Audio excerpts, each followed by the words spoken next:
பூமியில் தர்மம் நிலைக்க புவியில் அன்பு தழைக்க அவனியில் அதர்மம் அகல ஆண்டவன் வந்தான் அகமகிழ மகாபாரதம் மகாபாரதம் மகாபாரதம் மகாபாரதம். பாண்டவர் துன்பம் போக்க பாஞ்சாலி மானம் காக்க பாரே வியந்து பார்க்க பரந்தாமன் வந்தான் வழி தீர்க்க மகாபாரதம் மகாபாரதம் மகாபாரதம் மகாபாரதம் மகாபாரதம்.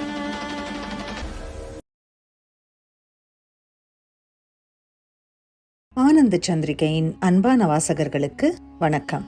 இந்த மகாபாரத தொடரை வாசிப்பது உங்கள் வீணா ஹரிஹர். கடந்த அத்தியாயத்துல 12ஆம் நாள் யுத்தத்தின் முடிவுல பாண்டவ சேனை துரோணருடைய சேனையை பலமாக தாக்கியது என்றும் எண்ணற்ற வீரர்கள் மாண்டார்கள்னு கேட்டோம். மேல என்ன நடக்க இருக்கு வாங்க படிக்கலாம். அத்தியாயம் 68 அபிமன்யு.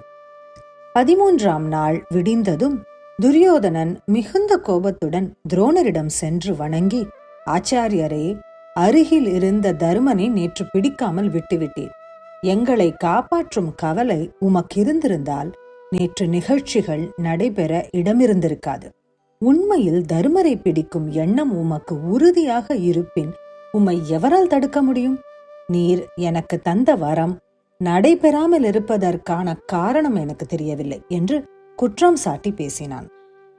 இதை கேட்ட துரோணர் மிகவும் வருத்தப்பட்டார். துரியோதனா, உனக்காக நான் என் முழு பலத்தையும் பிரயோகித்தே வருகின்றேன். நீ எண்ணும் எண்ணங்கள் அரசனாகிய உனக்கு தகுந்தவை அல்ல.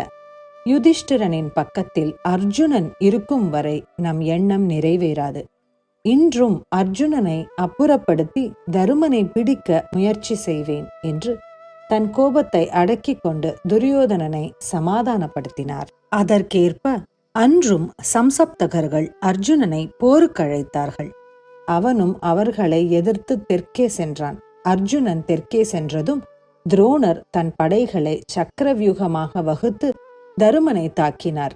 தருமனை காப்பதற்காக பீமன், சாத்யகி, சேகிதானன், திருஷ்டத்யும்னன், குந்திபோஜன், துருபதன், கடோத்கஜன், யுதாமன்யு, சிகண்டி, உத்திமௌஜஸ், விராடன், கேகேயர்கள், சிருஞ்சயர்கள் இன்னும் பல மகாவீரர்களும் துரோணருடைய படையை எதிர்த்து பயன்பெறவில்லை. துரோணருடைய சக்கரவியூகத்தை உடைக்கும் வலிமை யாருக்கும் இல்லை. துரோணரின் தாக்குதலின் வேகத்தை கண்டு பிரமித்து நின்றார்கள். சக்கரவியூகத்தை உடைக்கும் வித்தையை கற்றவன் அர்ஜுனன் ஆவான். அவன் அந்த வித்தையை தன் மகன் அபிமன்யு சுபத்ராவின் கருவில் இருக்கும்போது சுபத்ராவின் வாயிலாக அவனுக்கு சொல்லிக் கொடுத்திருந்தான். அவ்வாறு சொல்லிக் கொடுக்கும்போது சக்கரவியூகத்தை உடைத்து உள்ளே செல்வது எப்படி என்ற வரைக்கும் சுபத்ரா ஆர்வமாக கேட்டுக்கொண்டிருந்தாள். பிறகு எப்படி வெளியே வருவது என்பதை சொல்லிக் கொடுக்கும்போது அவள் அசதி மிகுதியால் தூங்கிவிடுகிறாள். அதனை கருவிலிருந்து கற்ற அபிமன்யுவிற்கு சக்கரவியூகத்தை உடைத்து உள்ளே செல்ல தெரியும், ஆனால் வெளியே வர தெரியாது. சுபத்ரா புத்திரன் அபிமன்யு வாலிபனானாலும் மிக இளவயதிலேயே கிருஷ்ணார்ஜுனர்களுக்கு இணையான வீரனாக திகழ்ந்தான்.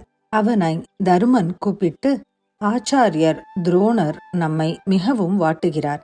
நாம் தோல்வி அடைந்தால் அர்ஜுனன் நம்மை நிந்திப்பான். துரோணருடைய சேனையை மற்ற வீரர்களால் உடைக்க முடியவில்லை. நீ ஒருவன்தான் அதை செய்ய முடியும். துரோணருடைய சேனையை தாக்குவாயாக என்றான். நான் சென்று இந்த வியூகத்தில் பிரவேசிப்பேன், சந்தேகமில்லை. ஆனால் பிரவேசித்த பின் ஏதேனும் ஆபத்து நேரிட்டால் வெளியே வருவதற்கு நான் சக்தியற்றவன். அதற்கு தருமன், வீரனே, நீ வியூகத்தை உடைத்து பிரவேசி. நீ செல்லும் வழியில் நாங்கள் உன்னை தொடர்ந்து வருவோம். நீ வியூகத்தை பிளந்து தைரியமாக உள்ளே செல் என்றான். தருமனை தொடர்ந்து பீமனும் உன்னை பின்தொடர்ந்து நான் வருவேன். திருஷ்டத்யும்னனும் சாத்யகியும் பாஞ்சாலர்களும் கேகேயர்களும் மற்ற தேசத்து படையும் என்னை பின்தொடர்ந்து பிரவேசிப்பார்கள். வியூகத்தை நீ உடைத்து விட்டால் நாங்கள் கௌரவ சேனையை துவம்சம் செய்து விடுவோம் என்றான். அபிமன்யு தர்மனை வணங்கி, என் பராக்கிரமத்தை காட்டி என் தகப்பனுக்கும் மாமனுக்கும் பெருமை சேர்ப்பேன் என்று கூறினான். பிறகு தன் தேரின் சாரதியை பார்த்து, சுமித்திரனே, சீக்கிரமாக குதிரைகளை துரோணர் இருக்கும் திசையை நோக்கி செலுத்து என்று ஆணையிட்டான். 3 வயதுள்ள இளங்குதிரைகள் பூட்டிய பொன்மயமான தேர் மிக வேகமாக சென்றது. கௌரவ சேனை அபிமன்யு வந்தான் வந்தான் என்று ஆரவாரித்தது. பாண்டவர்களும் அபிமன்யுவை தொடர்ந்து சென்றார்கள். கொங்கு மரத்து துவஜத்தை கொண்ட அபிமன்யுவின் தேர் தங்களை நோக்கி மிக வேகமாக வரும்போது கௌரவ சேனையில் உள்ளவர்கள் இவன் அர்ஜுனனை விட மேலான சூரன் என்று எண்ணி பதபதைத்தார்கள். யானைகளை எதிர்க்க சிம்மக்குட்டி செல்வது போல் சென்றான். சமுத்திரத்தில் கங்கையின் பிரவாகம் சேர்ந்து உண்டாக்கும் சுழல் போல கௌரவ படையில் ஒரு முகூர்த்த காலம் சுழல் உண்டாயிற்று. துரோணர் பார்த்து கொண்டிருக்கும் போதே வியூகம் உடைந்தது. அபிமன்யு உள்ளே பிரவேசித்து விட்டான். கௌரவ வீரர்கள் நெருப்பில் விழும் விட்டிற்பூச்சிகள் விழுவது போல் அபிமன்யுவை எதிர்த்து ஒருவர் பின் ஒருவராக விழுந்து மாண்டார்கள். எதிர்த்து நின்ற வீரர்களை எல்லாம் தாக்கி பால வீரன் தன் அம்புகளால் மர்மஸ்தானங்களை நன்றாக அறிந்து பிளந்தான். யாக பூமியில் தர்பை புல் பரப்பியதைப் போல அபிமன்யுவால் வீழ்த்தப்பட்ட வீரர்களால் யுத்தகளம் நிரம்பியிருந்தது.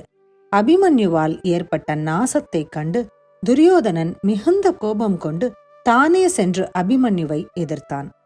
அபிமன்யுவை எதிர்க்க அரசனே சென்றான் என்பதை அறிந்த துரோணர் துரியோதனனை 4 பக்கங்களிலிருந்தும் காப்பாற்றுங்கள் என்று பல வீரர்களை துணைக்கு அனுப்பினான். அபிமன்யு சிறிது நேர சண்டையிலேயே அரசனுக்கு துணையாக வந்த மகாரதர்களை புறங்காட்டி ஓட செய்தான். துரியோதனனை கஷ்டப்பட்டு மீட்டார்கள்.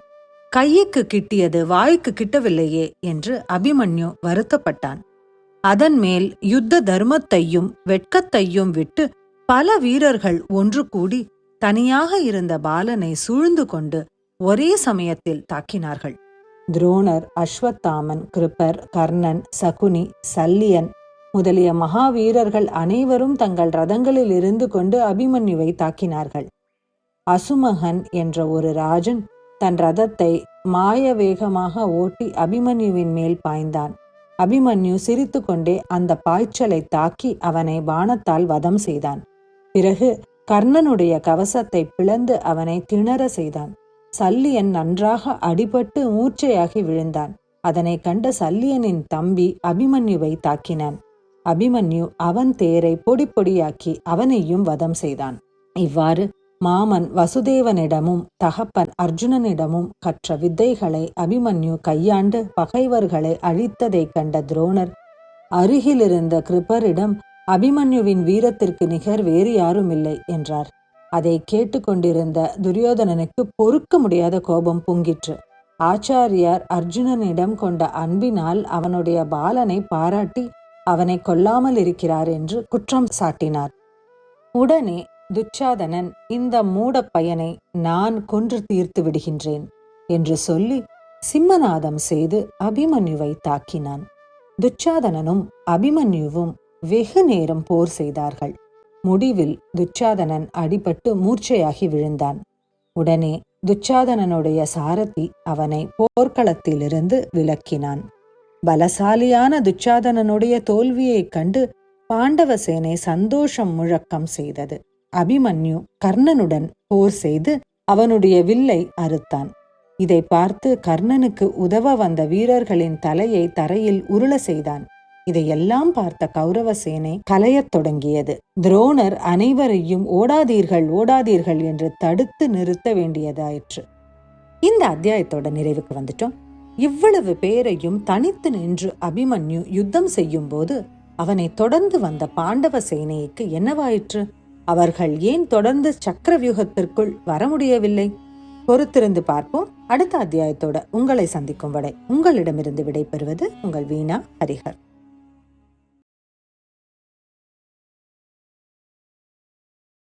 மகாபாரதம் மகாபாரதம் ஆத்திரம் கொண்டோர் அழிய ஆணவத்தால் அவர் ஒழிய சாகசம் புரிந்தான். கண்ணன் சரித்திரம் படைத்தான். கார்வண்ணன் மகாபாரதம் மகாபாரதம் மகாபாரதம் மகாபாரதம் ராதை கண்டான், உளகுளிர கீதை சொன்னான். புலனுணர கோபியர் கூட்டம் புடை சூழ கோவிந்தன் வந்தான், அருள் பால கோவிந்தன் வந்தான்.